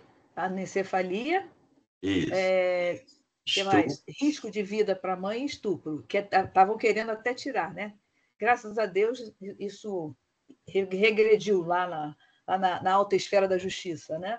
Pois é. Doutor Isaías, bom, Beth também, Andréia, como é que está ficando aí na prática clínica essas mães que estão fazendo NIPT, né? E aí um NIPT vindo com uma alta, por exemplo, chance de ser um Patal ou um Edwards, etc. Como é que vocês estão dando esse tipo de notícia e fazendo essa conduta? Já pegaram esse tipo de situação? Sim, já encontrei muito. É complicado, viu? Assim, complicado? É complicado demais. A gente tem que seguir a lei, entendeu? Então, isso. Você sabe o que é que muita gente, por iniciativa própria, faz, né? Agora, o que é que a minha função? Informar. No aconselhamento genético, a gente só informa. Então, olha, a situação é essa. A decisão é de vocês. Daí a importância dessa equipe multi-interdisciplinar, né? Para trabalhar, acho que foi André que falou disso, não sei se foi André ou se foi Luciano, acho que foi André. Foi eu. Né? A importância disso, porque hoje existe toda uma tecnologia específica para você comunicar mais notícias, né? A gente tem aquele protocolo dos Spikes, ou o paciente que é adaptado, né, para o Brasil, e isso é uma coisa que a gente precisa falar mais, né? Porque a gente vai lidar com isso, né, no nosso dia a dia como profissional, e existem técnicas para aprimorar. Você, como geneticista, você vai trabalhar a questão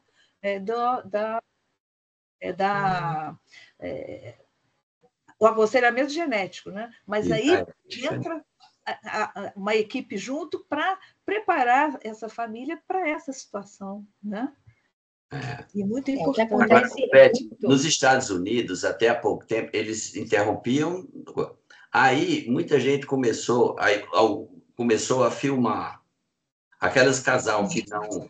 E aí, o americano também recomendava que, se você soubesse que era Patal, e você está na sala de parto, pediatra, e você já sabe, não reanime, certo? Ele nasceu, você precisa entubar, você não faz nada, só fica ali.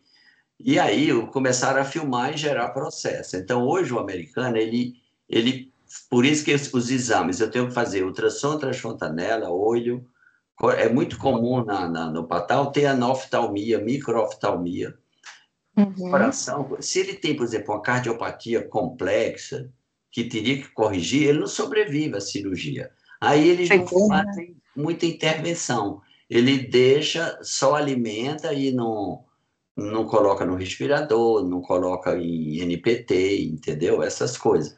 Mas só os casos que têm malformações internas muito graves. Perfeito. Por isso que é importante pedir ultrassom, quais os exames? Ultrassom, olho, coração e abdômen. Professor, esse aconselhamento genético... desculpa. Como é que é? É uma síndrome cromossômica. Como é o aconselhamento por exemplo, outro dia uma mãe pediatra me ligou e disse: Isaías, eu tenho uma filha que tem síndrome de Down, ela é bem inteligente, ela faz 2º grau e ela está na adolescência e está namorando um rapazinho. Ela morava no conjunto e o rapazinho ia para o quarto dela. Aí ela ficou com medo dela engravidar. E qual era o risco dela ter uma criança com síndrome de Down? Então, o aconselhamento depende do que tipo é a síndrome.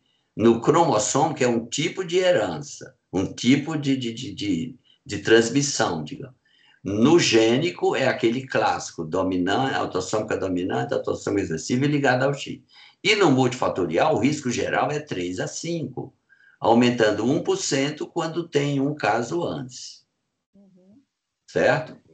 Então, e aí, como é que é feito no caso? Nasceu uma criança, a mãe tem 41 anos, neste caso. Então, como é que se originou a aneuploidia nesta criança? Por um evento de junção na ovogênese da mãe que começou lá na vida fetal da mãe, é mais velho do. Então, o risco de recorrência não é só relacionado à idade da mãe. Acima de 35 vai aumentando. 35 até 35 é 1 para 800. 42 é 1 para 50. Então, ele tem 50, 1 para 50. O risco padrão é 1 para 800. Aqui no caso de aneuploidia, é outra conta. Aneuploidia, de acordo com a idade materna. O risco geral é 1 para 800. Aí, a partir daí, vai aumentando. 1 para 700, 600, 500, 400. Aos 42 anos para cima, é 1 para 50. Diferente de 800 para 50.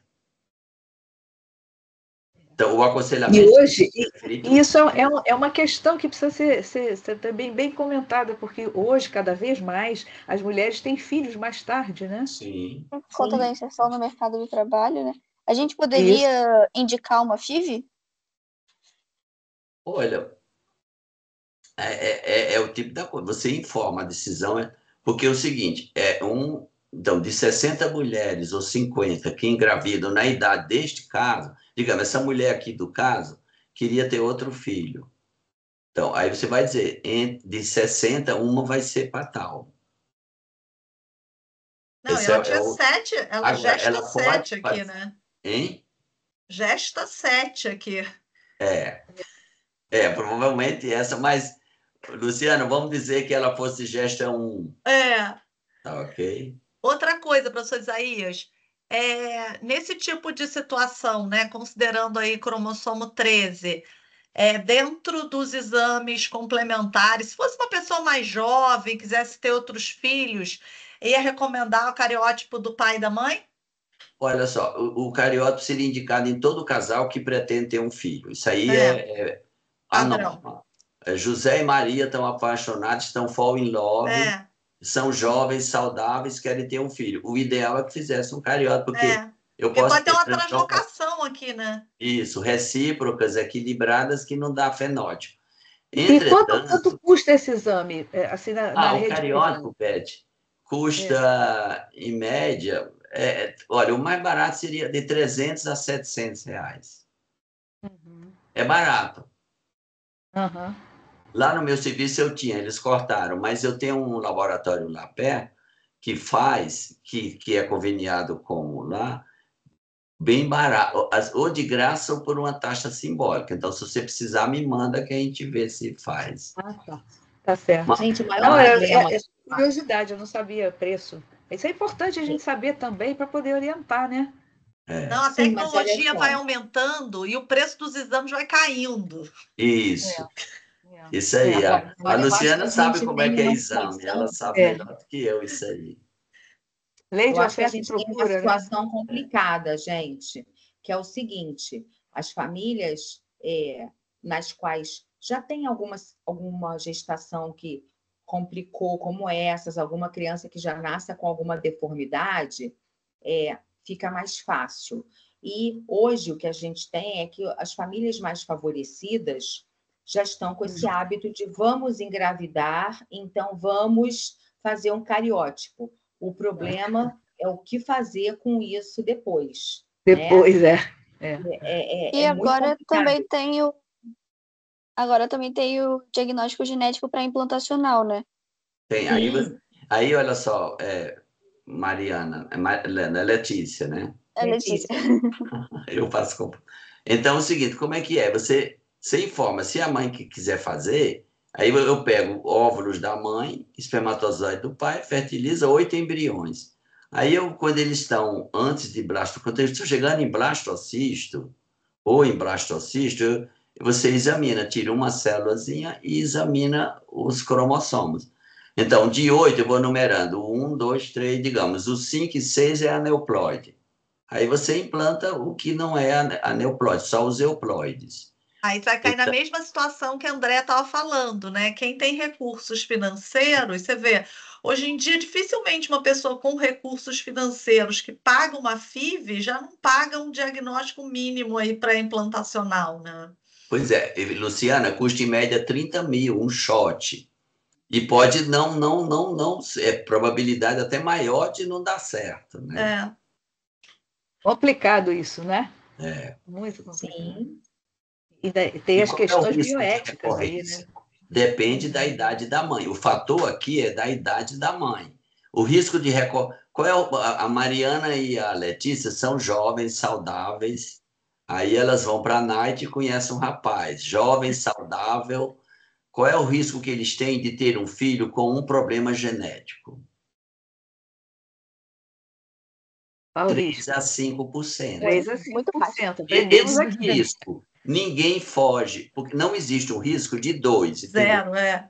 Ela é Existe de risco 3 a zero, 5. né? Agora, eu tenho risco acima desse. Então, o que interessa para a gente é se a gente chama risco adicional. O que é o risco adicional? Acima de 3 a 5. Então, isso é importante para. Agora, e se, por exemplo, a Letícia se apaixona por um primo? O primo é saudável e jovem. Qual é o risco da Letícia e do primo dela ter um filho com um problema genético?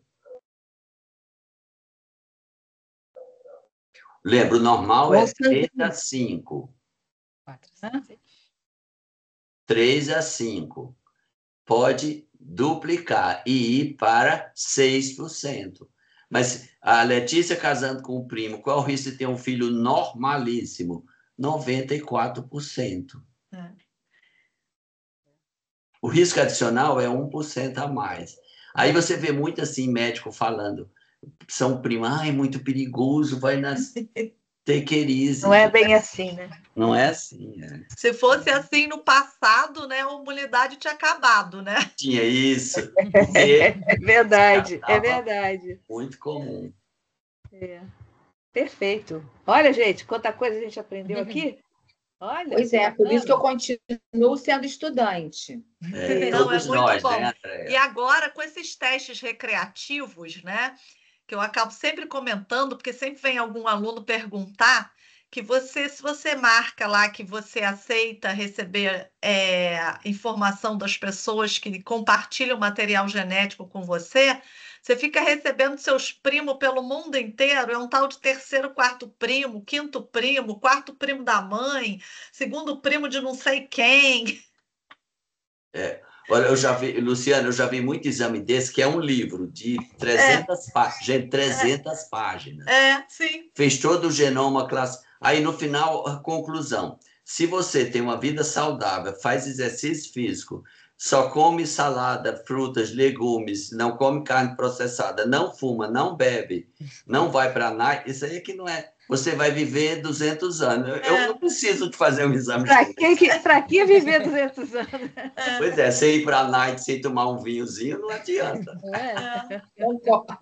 Mas, professor Isaías, quando esses exames começaram a ficar na moda no exterior, por exemplo, eu tenho alguns amigos que moram em Londres, as pessoas começaram a fazer não só, às vezes, um cariótipo antes de resolver ter filhos, mas um teste recreativo desses só para pegar algumas das monogênicas por um custo barato. Olha só. Não, e o problema é o que fazer com a informação, né, Lúcia? Existe muitos para associar com comida que você deve comer, fazer um teste genético para ver. Com medicação, isso é uma farmacogenética, é interessante. Mas você está vendo o que a gente chama exames de livre demanda, que o próprio paciente pode fazer.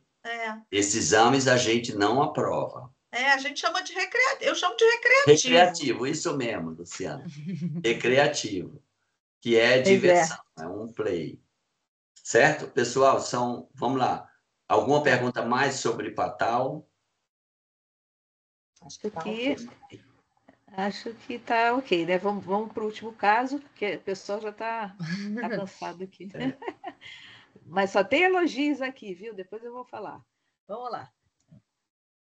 Leiam, meninas. O personagem Tyre da série Game of Thrones tem a condroplasia. É uma síndrome autossômica dominante com penetrância completa, causada por mutação no gene FGFR3. Em 90% dos casos ocorre por mutação nova. O que você sabe mais sobre essa condição? Como é o fenótipo? Quais são os sinais? Os principais sinais, né? É quando a criança, né, nasce com as pernas e os braços mais curtos, né? Isso. Não é aquele que é todo proporcional, né? Ele é desproporcional.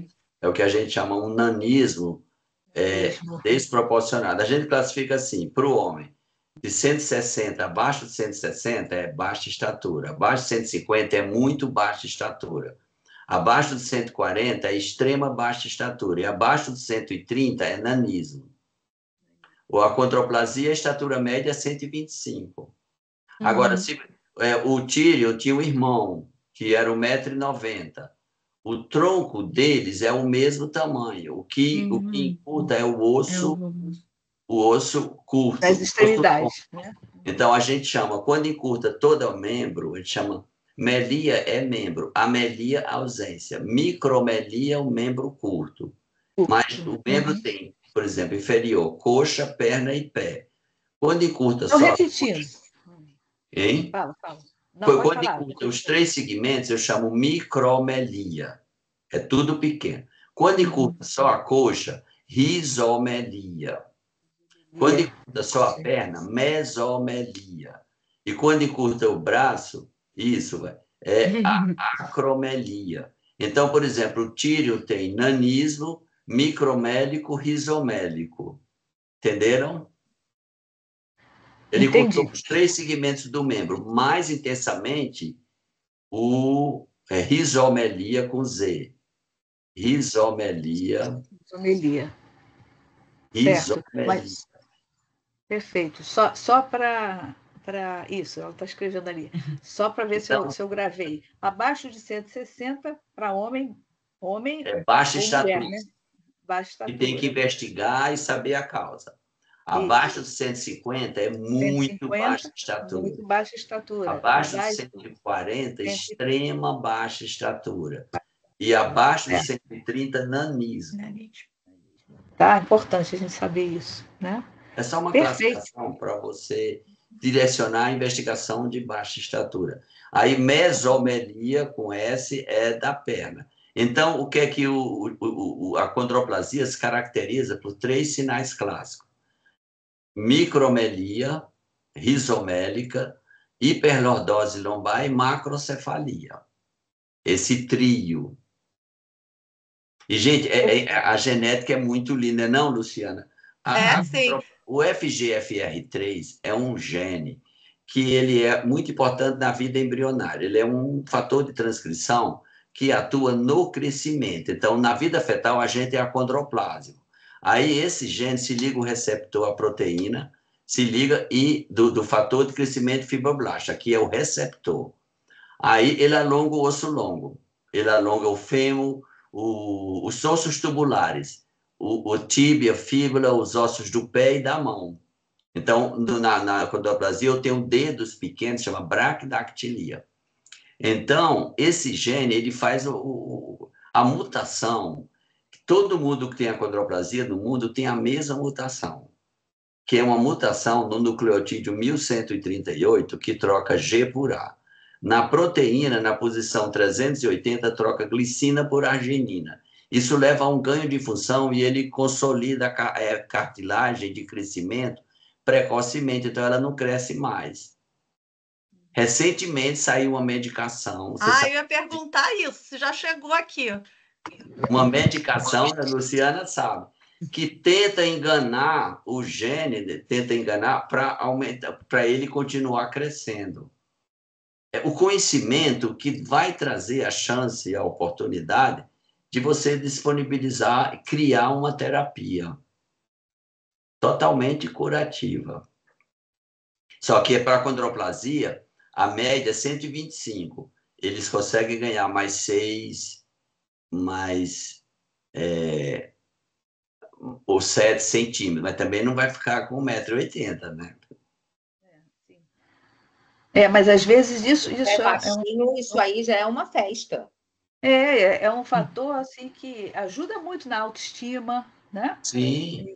Na própria vida, de um modo geral, né? Se você pensar para a pessoa subir num ônibus, por exemplo, alcançar os interruptores, os armários. Isso.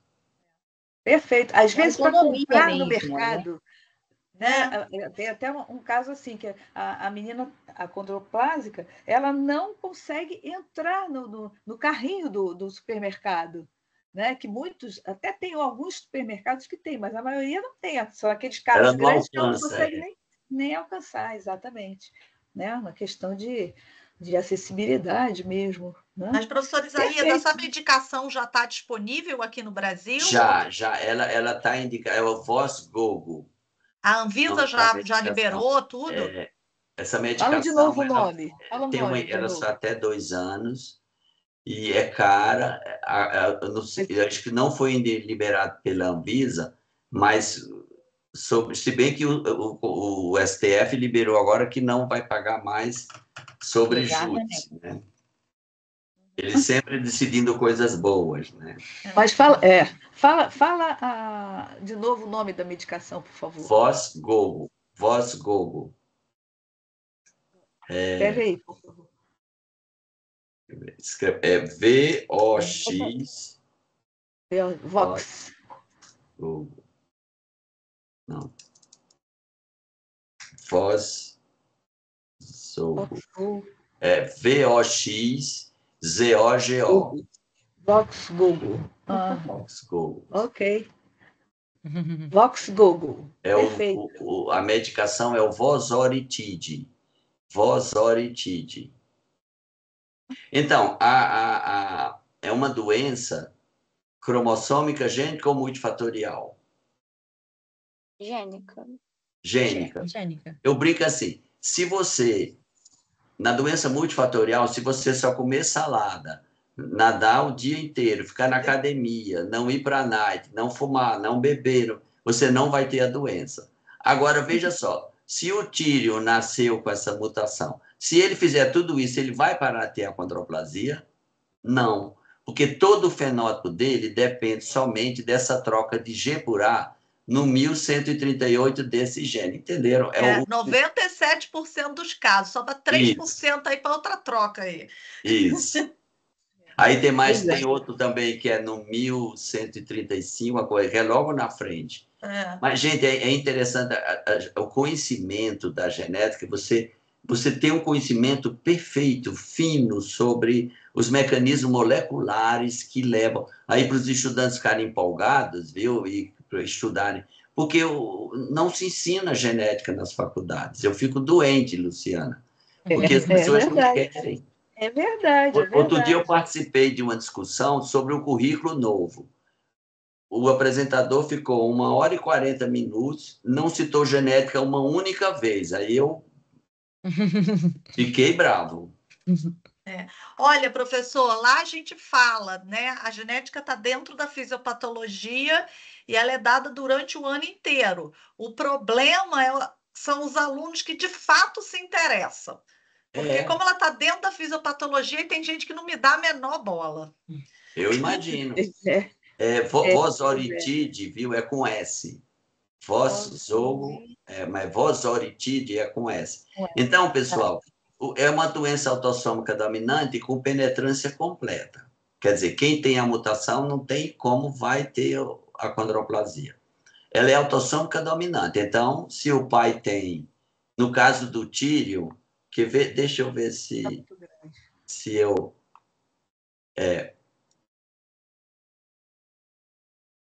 Minha aula disso tem uma foto dele também. Para ver se chama atenção. Deixa eu ver, eu estou compartilhando? Não, né? Não. Deixa que eu te compartilho. Então, acho que a gente já... Se eu só mostrar uma coisa aqui para a gente fechar esse, posso compartilhar?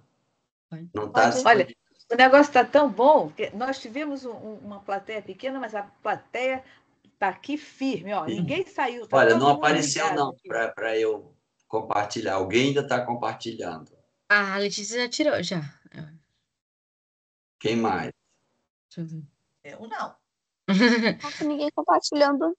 Aqui Tenta não tá de novo para ver se atualiza. Hein? Tenta Não, de novo. o meu, aquele quadradinho com a setinha para cima não está funcionando. Ah, Está inativo. o meu tá aparecendo. Professor Isaías, mas vamos lá, dentro da mesma temática, o senhor já presenciou alguma situação do tipo, considerando que a grande maioria, né, são mutações, né, de novo, né, mutações novas, da situação do casal, né, do homem não acreditando que aquela criança é dele? Luciana, eu posso contar um caso que aconteceu comigo? Porque é o seguinte, a mãe acima de 35 predispõe a aneuploidia, síndromes cromossômicas. Olha como é importante. O pai velho, que seria Sim. acima de 55, desde já considerando 50, a mulher é 35. O pai velho é 55. A natureza é cruel com a mulher, né? Não, mas já estou falando que o homem é 50. Que aumenta a predisposição para mutações novas em doenças autossômicas dominantes. Sim. Aí eu atendi um paciente, o homem tinha 61 e a esposa 38, se eu não me engano. E nasceu acondroplásio. Aí eu expliquei para ele, mas ele foi no Google e leu. Aí voltou, doutor, eu li que é dominante, que se tem um filho afetado, um dos pais tem que ser afetado. Isso é uma informação que tem no Google. Aí ele disse, e eu não sou, mas a minha esposa tem um amigo que ele falou, na gente, esse termo anão não se usa. Então é uma pessoa que tem, eu digo, gente, a esposa vai ter logo um amigo que tem. É muito azar. Aí eu falei, não, eu fui explicar para ele que não, é mutação, 90% é mutação nova. Eu falei, o filho é seu, não tem nada, acontece por mutação nova, porque aí se você falar da idade, ele vai se sentir culpado. Isso é uma coisa que a gente tem que ter muito cuidado, viu, André, o pediatra, é de conversar, mas não culpabilizar um dos progenitores. Porque, assim, filho o sentimento, principalmente mãe e filho, é muito profundo. Se a mãe sente culpada, ela não vai viver bem, entendeu? Então, Freud já dizia, nasce uma mãe, nasce uma culpa, né? Isso. Nasce uma culpa. Mesmo quando dá tudo certo, a gente tem uma eterna culpa, né? Pois é. Eu tinha uma apresentação. Conversar com o embriologista, então, que dizem que a chance de dar tudo certo, com a quantidade de erro que pode acontecer, aí que entra em pânico. Não, mas, Luciana, é 3-5, o risco padrão. Agora, se a mãe tem para cada coisa, por exemplo, se os pais são consanguíneos, aumenta o risco somente para as doenças autossômicas recessivas. Se a mãe tem idade acima de 35, aumenta o risco para as aneuploidias. Se é o pai que tem mais de 50 anos, 55, aumenta o risco para mutações novas em doenças autossômicas dominantes.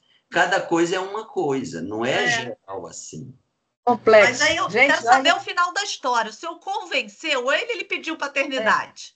Não. Aí eu consegui, porque inclusive a criança era muito parecida com ele. Tinha tempo, porque aí eu expliquei, mas depois eu fiquei com a pena dele, cara. Mas fiquei assim, muito sensibilizado, porque além assim, a notícia da síndrome, ele ainda teve a dúvida, né, sobre. Sensação de que.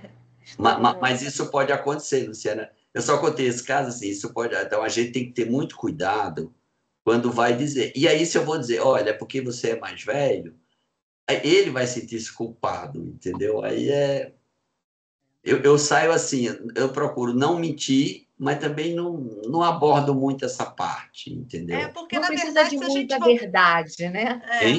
Isso. Algumas omissões são Isso. Não, eu falo porque, por exemplo, a situação da mulher acima de 35, ela já está presente nas diretrizes curriculares, sei lá, do ensino médio. Um bom colégio já fala isso, né? Quando fala basicamente ali de uma síndrome de Down. né? Mas essa história do homem, ela não aparece no livro didático do colégio, então é muito menos evidente. Gente, olha só, tá uma delícia. Peraí, mesmo. olha só, peraí. Quase 9 horas.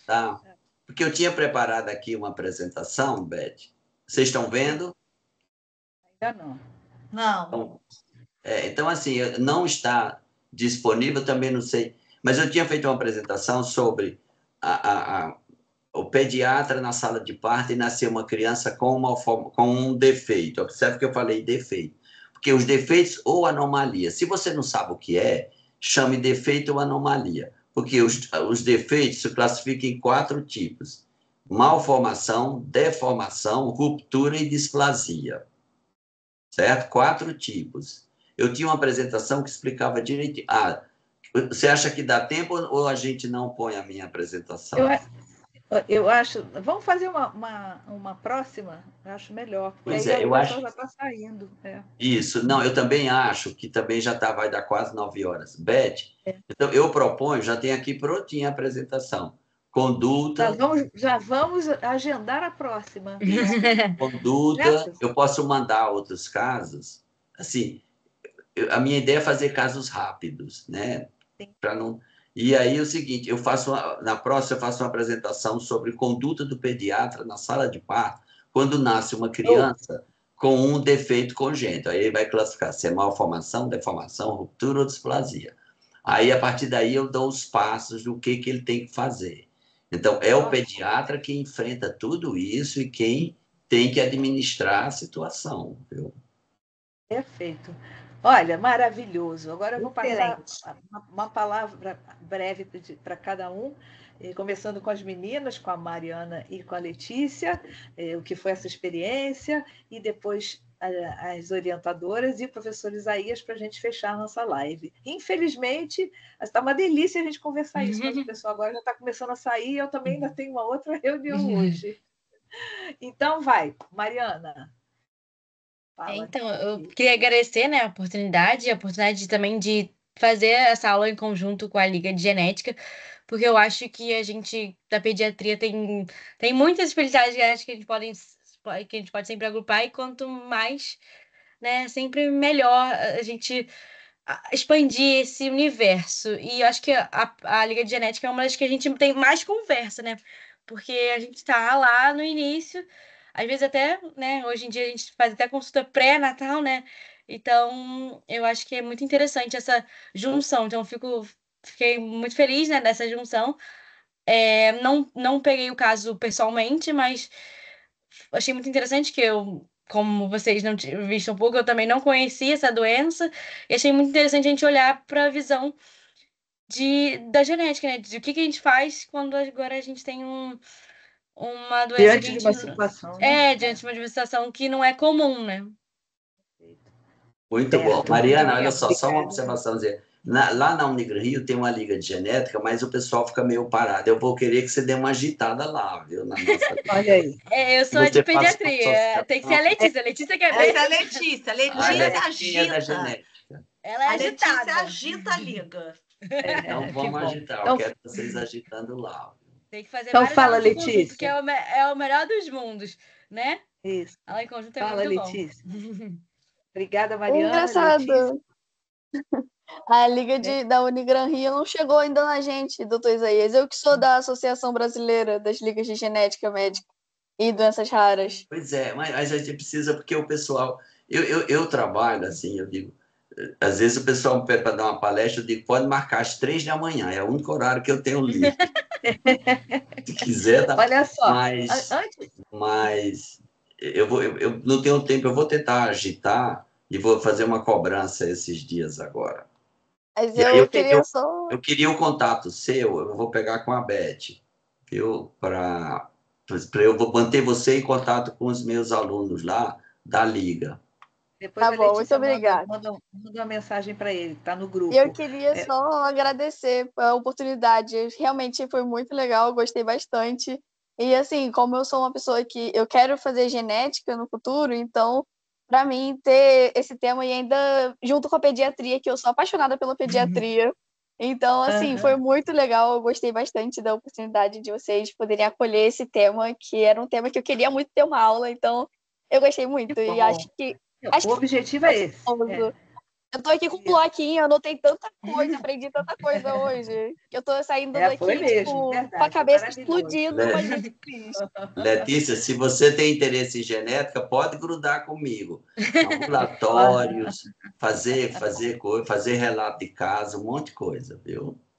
Antes de Obrigada. passar para as orientadoras, deixa eu só falar aqui que vários colegas queridas estiveram aqui, umas já saíram, a Fátima Pombo estava aqui com a gente até agora, mas ela saiu, a Sueli, do DC de Saúde Escolar, também com a gente aqui, e a Adriana Brito, que ela é uma representante da diretoria, que está sempre aqui com a gente, nos prestigiando e agradecendo muito a presença da Adriana. E ela falou aqui, ó, adorei, parabéns a todos, adorei este formato. Muitos elogios aqui para a nossa live, viu? Muito bem. Então, vamos lá. Andréia e Luciana. Gente, olha, eu realmente achei que a gente falou no início das parcerias, né, da necessidade de ter uma interdisciplinaridade, e isso eu acho que é uma aliança, na verdade, não é só uma parceria que a gente precisa, e hoje esse contato que foi mais de pertinho com o professor Isaías foi um espetáculo, né? A gente já fez uns links assim de pedir pelo amor de Deus, de mandar caso, e vamos estreitar essa relação. Primeiro que é para a gente aprender muito, e depois porque as nossas crianças precisam, né, dessas ajudas, dessas parcerias, desse contato, porque não dá para ninguém trabalhar paralelo. A gente tem que trabalhar integrado. Isso é uma coisa que cada dia que passa a gente aprende mais. Não importa se é Fundão, UF, Estácio, Souza Marques, Unigran Rio, a gente tem que fazer parceria, a gente tem que se ajudar, porque o principal objetivo é ajudar nossas crianças, né? Então, acho que esse objetivo está sendo alcançado. Eu quero agradecer, porque realmente hoje eu fiquei de estudante, eu aprendi muito mais do que ensinei. Eu dei aula hoje o dia inteiro e agora à noite eu aprendi muito mais. Muito obrigada por me convidar para fazer parte dessa noite tão agradável, viu? Obrigada. André já está no nosso grupo? André e Luciana, no nosso grupo das ligas? Depois vamos colocar, viu, meninas? Acho que não. Acho que não, acho que não. Vamos colocar. Luciana. Obrigada, Andréia. Luciana? Olha, gente, muito obrigada. Obrigada pelo convite. Obrigada aí, Letícia, Mariana. Obrigada pelo acolhimento, doutora Elizabeth. Professor Isaías, adorei conhecer o senhor, né? Depois, quando eu ainda fui olhar lá o resumo do currículo, falei, nossa, Gerson Caracuchansky, quanto tempo, né?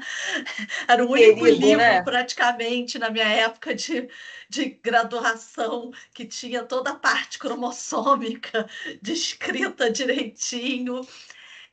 Achei super interessante, realmente, na minha vida como geneticista, né, bióloga geneticista, eu nunca tinha visto aplasia, né, da cutis congênita. Eu já vi várias outras situações, até porque a gente fazia muita coisa ali com o IPPMG ali no fundão, tá?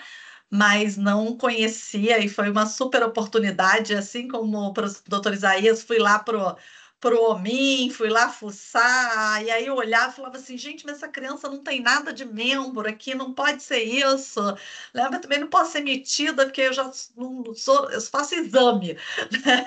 Eu faço uma outra situação, mas foi uma noite super agradável, super prazerosa, adorei essa troca, é aquilo que a Andréa falou, né? Essa interdisciplinaridade, essa parceria e esse estímulo, né, de repente, para essa nova geração de médicos, né, que trabalhem de forma cada vez mais unidos, né, ou seja, fazendo todas essas ligações. E realmente, genética e pediatria têm tudo a ver. Muito obrigada.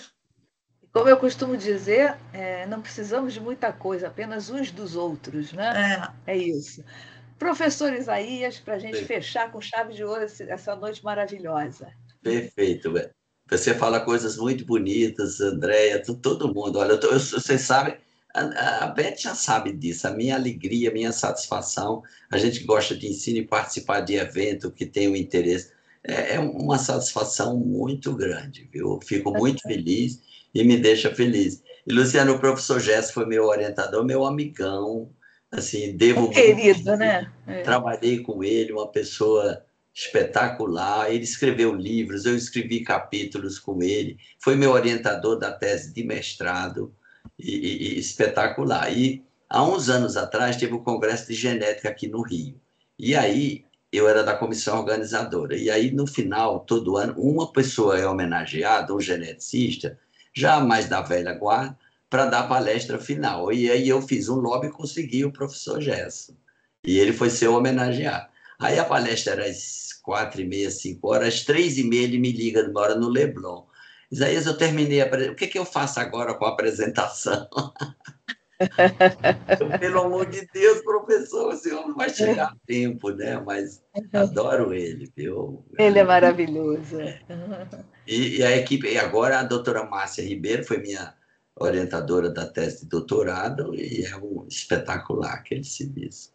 Mas, olha, eu estou muito feliz, foi uma noite ótima. Pena que eu preparei uma apresentação, mas não deu, mas também não. Mas a gente vai fazer essa mesma apresentação, que tem umas partes assim que eu gosto muito de discutir para o pediatra, ok? Estou à disposição e fico muito feliz de ter contribuído e de ter participado e ter conhecido Luciana, Andréia, Letícia e Mariana. Prazer. Muito obrigada. Foi uma noite realmente maravilhosa, né? Aprendemos muito, muito, muito sempre com ele, né? E então vamos marcar a próxima, tá? Já está agendada aí a próxima para a gente desenvolver, tá? E assim, eu sempre não posso deixar de agradecer o Diego, que é o nosso anjinho da guarda, que faz tudo aqui pela gente. Ele hoje está no sufoco lá, coitado, sem luz em casa, e está assim, fazendo o que ele pode aqui para ajudar a gente. Obrigada, Diego. Desculpe aí esse tumulto, mas você é sempre fundamental aqui, viu? Muito obrigada. Boa noite. Eu não sei se... gente. Boa noite. Tchau, tchau. Eu não sei se ele...